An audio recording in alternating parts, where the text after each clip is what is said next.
এগিয়ে থাকার জন্য আসলে তেমন কিন্তু কিছু প্রয়োজন নেই। এগিয়ে থাকার জন্য সময়ের আগে ভাবুন। ধরুন আজকে যারা এগিয়ে আছেন বড় বড় কোম্পানি, তারা কি আসলে যেই ইনভেনশনটা নিয়ে আসছে, যেই হচ্ছে উদ্যোগ নিয়ে কাজ করেছে, এটার কারণে বেশি হচ্ছে গ্রহণযোগ্য? কিন্তু এর চাইতে বেশি গ্রহণযোগ্য কিন্তু সময়ের আগে ভাবার কারণে। ধরুন আজকের ইউটিউব, আজকের ফেসবুক, আজকের হচ্ছে টেসলা, আজকের বড় বড় কোম্পানি যারা মানুষের কাছে অনেক বেশি এগিয়ে থাকছে, মানুষের কাছে অনেক বেশি গ্রহণযোগ্যতা পাচ্ছে, আজকের অ্যাপল, এরা কি আসলে শুধুমাত্র তাদের ইনভেনশনের জন্য, তাদের উদ্যোগের জন্য বেশি মানুষের কাছে জনপ্রিয়? ঠিক তা না। তারা তাদের ইনভেনশনগুলো মানুষের কাছে সময়ের আগে পৌঁছে দিতে পেরেছে, এই জন্য বেশি জনপ্রিয়।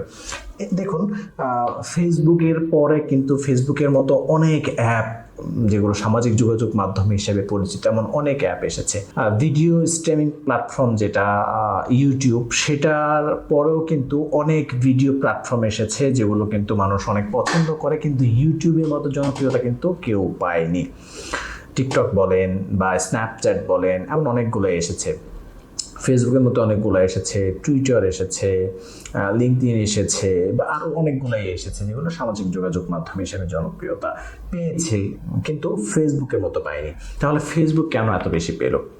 ফেসবুকের ফিচার ডেফিনেটলি মানুষের কাছে বেশি সহজ বা হচ্ছে মানুষের কাছে ইউজেবল। ফেসবুক কিন্তু তাদের মার্কেটটাকে, এই যে মার্কেটটা তৈরি হয়েছে সোশ্যাল মিডিয়ার এখন, সেই মার্কেটে আসার আগেই তারা তৈরি করে ফেলেছে।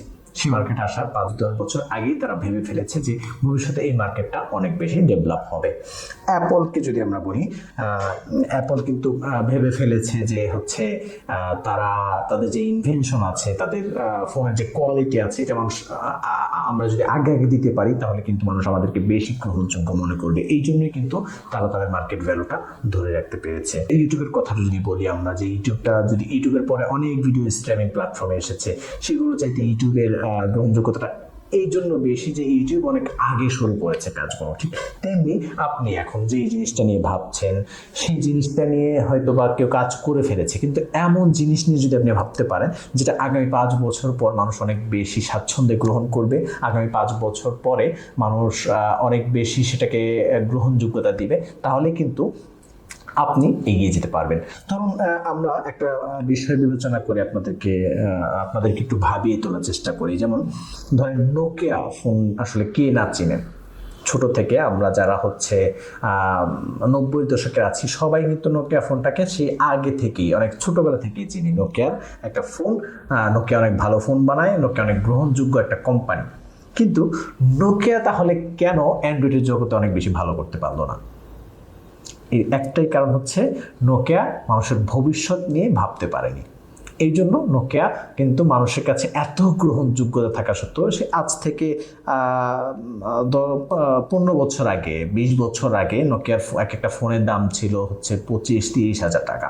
ভালো, কিন্তু সেগুলোতে তেমন কোনো বেনিফিটও ছিল না, কিন্তু কল করা যেত, কল আসতো যেত, এই ধরনের হয়তো নানান কিছু ছোটোখাটো ফিচার ছিল, কিন্তু দাম ছিল অনেক বেশি, লাখ টাকা পর্যন্ত ফোনের দাম ছিল। কিন্তু সেখানে অ্যান্ড্রয়েড কিন্তু আরো কম মূল্যে মানুষের কাছে ফোন দিয়ে পরিচিত হয়ে গেছে, অনেক ফিচার দিয়ে। কারণ তারা কিন্তু অন্য কোম্পানির কথা বলছে আর কি, অন্যান্য কোম্পানি অ্যান্ড্রয়েড যেই এইটা সিস্টেমটা নিয়ে এসেছে, সেগুলোর উপর বেস করে ফোনগুলো ডেভেলপ করার কারণে কিন্তু মানুষ অনেক বেশি পরিচিত হয়েছে, মানুষের কাছে গ্রহণযোগ্যতা পেয়েছে। কিন্তু প্রক্ষান্তরে অনেক বেশি হচ্ছে জনপ্রিয়তা থাকা সত্ত্বেও, অনেক বেশি গ্রহণযোগ্যতা থাকা সত্ত্বেও কিন্তু নোকিয়া সেটা করতে পারেনি। তো এই জন্য আপনাকেও, আপনি যেই কাজটি করছেন সেই কাজটি নিয়ে ভাবার চাইতে মনে হয় 5 বছর পরে কি হবে এটা নিয়ে যদি আপনি ভাবতে পারেন, তাহলে কিন্তু আপনার ডেভেলপমেন্ট কিন্তু ঠেকানোর কেউ নেই। ইনশাআল্লাহ ভাবতে থাকুন যে আপনি কোন দিকে এগোতে পারেন, কোন ইনভেনশনটা আপনি আনতে পারেন আগামী বিশ্বের জন্য, আগামী তারুণ্যের জন্য, আগামী মানুষের জন্য। ততক্ষণ ভালো থাকুন, সুস্থ থাকুন, দেখা হবে পরবর্তী কোনো আয়োজনে। ততক্ষণ ভালো থাকুন। আসসালামু আলাইকুম।